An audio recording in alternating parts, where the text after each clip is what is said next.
Have you ever felt like you're in the middle of a storm?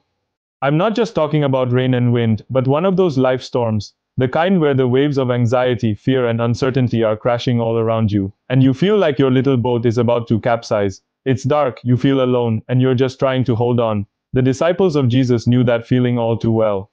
It's a story many of us have heard, but I want to invite you to experience it in a fresh way today. The day had been long and exhausting.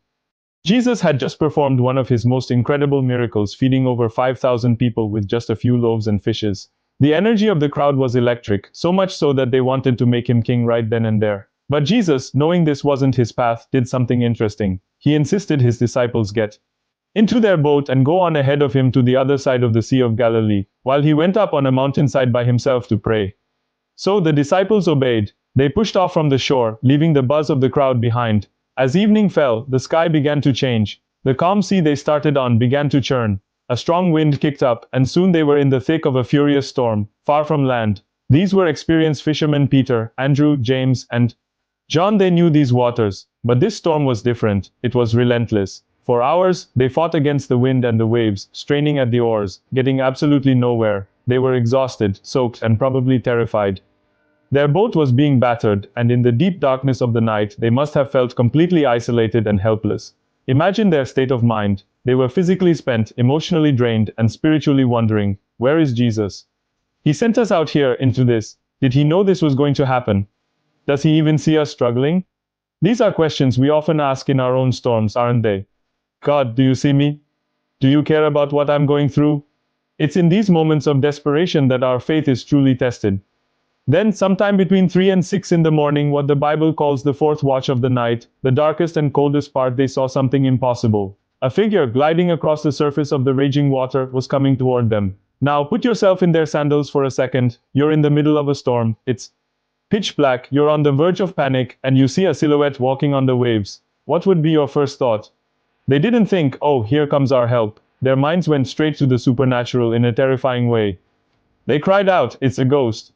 Pure, unfiltered terror gripped them. In the midst of their fear, a voice cut through the howling wind. It was a voice they knew, a voice that had calmed their hearts many times before. Take courage. It is, I don't be afraid. It was Jesus, just 3 simple sentences, but they were packed with power and reassurance. He didn't start by scolding them for their lack of faith. He started by addressing their immediate need. He calmed their fear. Take courage, he was infusing them with his own strength. It is I, the ultimate statement of presence and identity. Don't be afraid, a direct command to lay down the terror that was paralyzing them. Now this is where the story takes a fascinating turn, and it centers on one of the most relatable figures in the Bible. Peter, impulsive, passionate, always the first to speak or act. While the other disciples were likely still processing what was happening, Peter's mind was racing. He needed proof. It was a mix of doubt and daring faith. He calls out, Lord, if it's you, tell me to come to you on the water.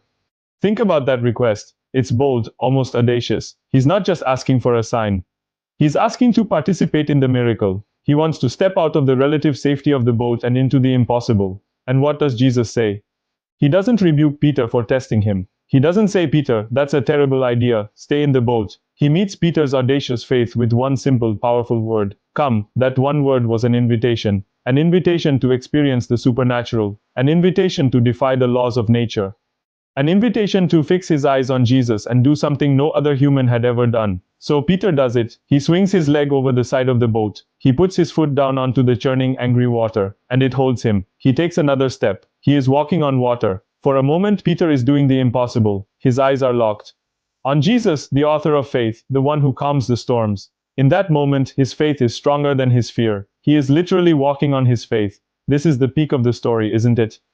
The incredible high. But we all know what happens next. Peter's walking. He's defying gravity. He's in the middle of a miracle. But then he makes a critical mistake. He takes his eyes off Jesus. He looks down. He sees the massive waves crashing around him. He feels the spray on his face. He hears the roar of the wind. And in that instant, the reality of the storm became bigger in his mind than the reality of the one who controls the storm. And the moment he focused on the wind and the waves, fear flooded back in, and he began to sink. As the cold water starts to pull him under, he does the only thing he can do. He cries out, Lord, save me. It wasn't a long, eloquent prayer. It was a desperate, gut-wrenching cry for help. And what was Jesus' response? The Bible says, immediately, Jesus reached out his hand and caught him. Immediately, He didn't wait. He didn't let Peter sink a little more to teach him a lesson. The moment Peter cried out, Jesus was there. He grabbed him, pulled him up from the waves, and then, only then, as he held him securely, did he ask the question, "You of little faith, why did you doubt?" It's such a gentle rebuke, isn't it? It's not "how could you?" It's a question for reflection. Why did you doubt? He was pointing out the shift in Peter's focus. The miracle didn't stop because the storm got worse. It stopped because Peter's focus changed. He had everything he needed to keep walking on the water as long as his eyes were on Jesus. The wind was already blowing when he stepped out of the boat. The waves were already high. Nothing in his circumstances had changed. The only thing that changed was where he put his focus. When they both climbed back into the boat, the wind died down, the storm ceased, and those in the boat, who had just witnessed this entire incredible event, had only one response. They worshipped him, saying, "Truly you are the Son of God." They went from terror to awe to worship. They had seen his power not just over nature, but over fear and doubt itself. This story is so rich with lessons for our own lives. We are all in a boat, and life will inevitably bring storms. The question is not if the storms will come, but how we will respond when they do. Like the disciples, we can feel overwhelmed, exhausted, and wonder where God is. But this story promises us that even in the darkest night, Jesus comes walking toward us on the very waves that threaten to sink us. He is not distant.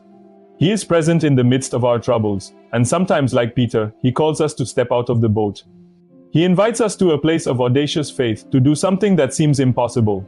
Maybe it's starting a new venture, mending a broken relationship, or stepping into a new calling. And for a while we might feel like we're walking on water, empowered by our faith. But we are all human. We are all prone to looking at the wind and the waves. We get distracted by the news, by our bank accounts, by the negative voices around us, and we start to sink. But here is the most beautiful part of the story for me. Even when we sink, Jesus' hand is right there.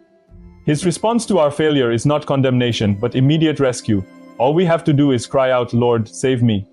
His grace is bigger than our doubt. His grip is stronger than our fear. He pulls us up, sets our feet on solid ground or back in the boat, and gently asks us to examine our hearts. So today, whatever storm you're facing, remember this. Keep your eyes fixed on Jesus. He is the one who can calm the storm around you, but more importantly, he can calm the storm inside you. And if you find yourself sinking, don't despair. Just cry out to him. He is immediate, he is faithful, and he will catch you. His power is made perfect in our weakness. Thanks for watching. Do and forget to like this video and subscribe for more content that I hope encourages you on your journey. See you next time.